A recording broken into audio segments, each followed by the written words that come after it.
में हिंदू संपत्तियों की सुरक्षा के लिए सनातन बोर्ड बनाए जाने की जरूरत है। वक्फ संशोधन बिल के वक्त से ही इस तरह की मांग उठती रही है, लेकिन अब मशहूर कथावाचक देवकी नंदन ठाकुर ने सरकार से सीधे सीधे यह मांग कर दी है कि वो वक्फ की तरह ही सनातन बोर्ड का गठन करे।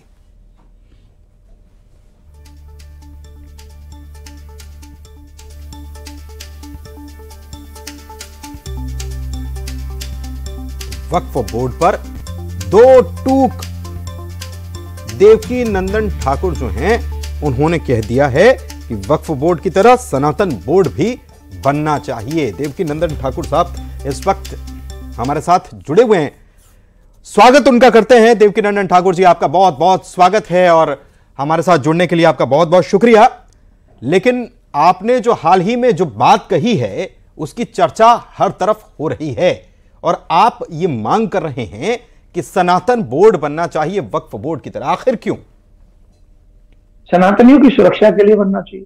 सनातनी जो लोग हैं, जो इस देश में रहते हैं, जो बहुसंख्यक हैं, और प्रथम अधिकार सनातनियों का है इस देश में। आजादी के बाद भी अगर इस देश में सनातन बोर्ड नहीं बना, हिंदू सनातनी परंपराओं का निर्वहन नहीं किया गया और देवालय मंदिर सुरक्षित नहीं हुए, और जिनके कारण आज मंदिर के प्रसादों में भी गौ की चर्बी मिलाकर हम तक पहुंचा दी गई और 100 करोड़ सनातनियों का धर्म भ्रष्ट कर दिया गया। इसके बावजूद भी अगर हम सनातन धर्म के बोर्ड की, अगर सनातन बोर्ड की मांग नहीं करेंगे तो कब करेंगे? जब वो हमें मार देंगे तब करेंगे क्या? नहीं, हमारी आने वाली जनरेशन को जीने नहीं दिया जाएगा तब करेंगे क्या? लेकिन दलील तो यह दी जाती है कि जब देश आजाद हुआ तब मुसलमानों ने वक्फ बोर्ड चुना और हिंदुओं की जो संपत्तियां या मंदिर ये जो हैं, ये ट्रस्ट के अधीन हो गए, और अब आप सनातन बोर्ड की बात कर रहे हैं। कौन से ट्रस्ट के अधीन होंगे? सरकार में कोई ट्रस्ट बना है जिन्होंने तिरुपति बालाजी मंदिर अपने कब्जे में ले रखा है? बड़े बड़े देवालय जो मंदिर हैं, वैष्णो देवी मंदिर है, ज्वालाजी मंदिर है, और भी जितने बड़े बड़े मंदिर हैं इस देश में, वो सरकार के अंडर है। वो कौन से ट्रस्ट के अंडर है बताइए?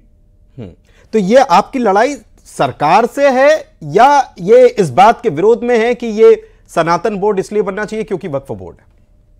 नहीं, हम तो कहते हैं अगर जिस देश में हम लोग रहते हैं वो संवैधानिक सेकुलर कंट्री है और सेकुलर कंट्री में सबको समान अधिकार होना चाहिए। अगर वक्फ बोर्ड है तो सनातन बोर्ड होना चाहिए, यही हमारी बात, सीधी सी बात है, कोई इसमें लाग लपेट नहीं है। हाँ, लेकिन आप जब ये बात कहते हैं तो इस बात को ताकत मिलना उतना ही जरूरी है जब आप ये कहते हैं, और इस बात को केवल अगर देवकी नंदन ठाकुर कहेंगे तो क्या सरकार विचार करेगी या फिर सभी साधु संतों को इस मसले पर पहले एक साथ आना चाहिए? 16 तारीख को दिल्ली में, 16 नवंबर को दिल्ली में एक बहुत बड़ा सनातन धर्म संसद होने जा रहा है, जिसमें शंकराचार्य पधार रहे हैं, जिसमें महामंडलेश्वर पधार रहे हैं, जिसमें अनेक धर्माचार्य पधार रहे हैं। और इस विषय पे वो वहां पर अपने विचार रखेंगे और वो कहेंगे कि सनातन बोर्ड होना चाहिए, वो कहेंगे कृष्ण भूमि का निर्माण होना चाहिए। वो सभी अपनी अपनी बात सरकार को रखेंगे। देश के सामने सनातनी जो भी जितने भी हमारे हिंदू संगठन है वो सब पहुंच रहे हैं वहां पे, और आप देखेंगे। और मैं तो आपके चैनल के माध्यम से भी कहूंगा, जितने भी लोग सनातन धर्म को मानते हैं वो सभी 16 तारीख को दिल्ली पहुंचे, और वो लोग पहुंचे जो गौ मांस प्रसाद में गौ मांस खा के जो आहत हुए, वो सब पहुंचे वहां। लेकिन ये आप एक दूसरी तरफ ये भी कहा जाता है, कई साधु संतों की तरफ ये कहा जाता है कि वक्फ बोर्ड को खत्म किया जाना चाहिए, क्योंकि उनकी तरफ से ये कहा जा रहा है कि ये जमीनें जो हैं ये हड़पने का, या हर जमीन पर ये दावा कर देते हैं कि ये जमीन तो हमारी है।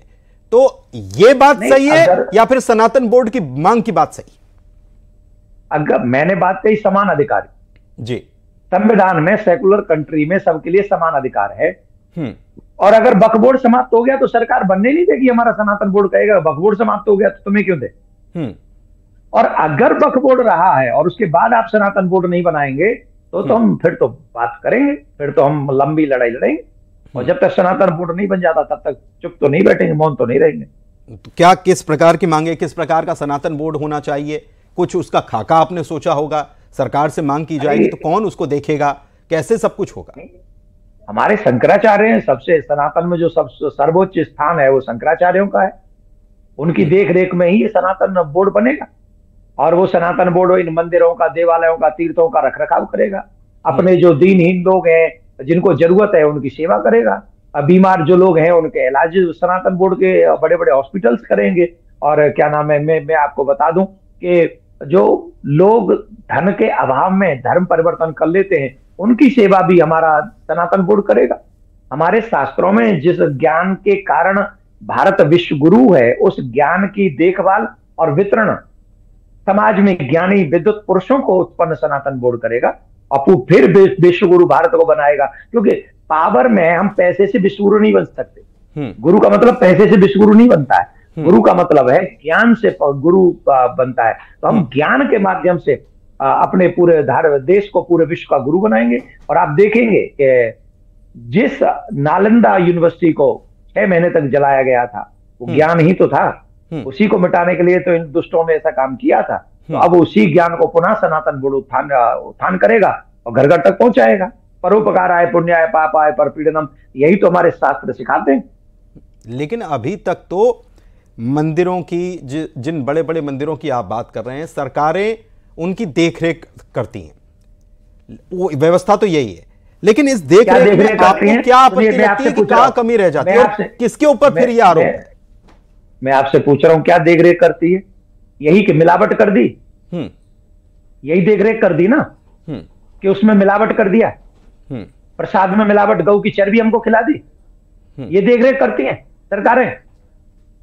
और जो धर्म को मानते नहीं, जानते नहीं, उन लोगों को उन्होंने ट्रस्टों में बैठा दिया, मंदिरों में बैठा दिया। ये देखरेख करती हैं। ज्वाला जी के मंदिर में जो बड़े बड़े ऑफिसर हैं, वो कौन है? वो हिंदू धर्म को मानते भी हैं, उनकी निष्ठा है भी उनमें? नहीं है ना। तो यही कार्य सनातन बोर्ड करेगा, यही कार्य सनातन बोर्ड करेगा। लेकिन बहुत सारी चीजें ऐसी हैं, जैसे प्रसाद को लेकर सवाल उठने लग जाते हैं, कभी कुछ और व्यवस्थाओं को लेकर सवाल उठने लग जाते हैं। तो ये अभी की व्यवस्था में इसमें सुधार कैसे होगा? देवकीनंदन ठाकुर कैसे सुधार सनातन बोर्ड करेगा? सनातन बोर्ड ही सुधार करेगा। क्योंकि हमारे ब्रज में कहते हैं, जिसे ज्ञान नहीं है वो क्या दूसरों को ज्ञानी बनाएगा। जिसे मर्यादा का पता नहीं है वो क्या मर्यादाओं का पालन करेगा। बहुत सारी चीजें ये हैं जो जिन लोगों को हमने ट्रस्टों में, वहां जो मंदिर देख रेख में हम लोगों ने जिनको बना रखा है, हेड बना रखा है, वो उनको मूर्ति पूजा में विश्वास नहीं है। नहीं, लेकिन दावे तो ये किए जाते हैं कि देश भर में सनातन का उत्थान हो रहा है। अभी तो बीते कुछ सालों में तो सनातन का उत्थान हुआ है, सनातन बहुत आगे बढ़ा है, ये दावे किए जाते हैं। नहीं, ये उत्थान हुआ है कि हमें मंदिर में जो गऊ की चर्बी खिला दी गई, ये उत्थान है हमारा?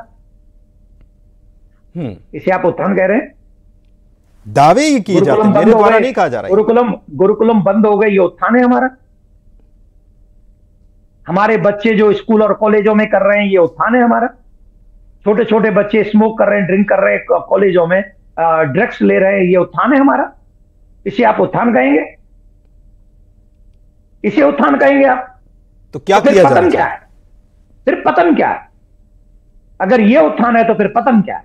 तो सनातन बोर्ड ये सब सुधारेगा? अवश्य सुधारेगा।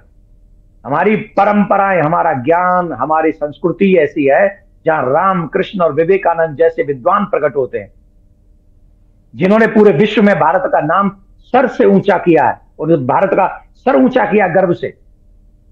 वो है हमारा संस्कृति, वो है हमारा संस्कार। वही संस्कार हमारे बच्चों को सनातन बोर्ड देने का प्रयास करेगा।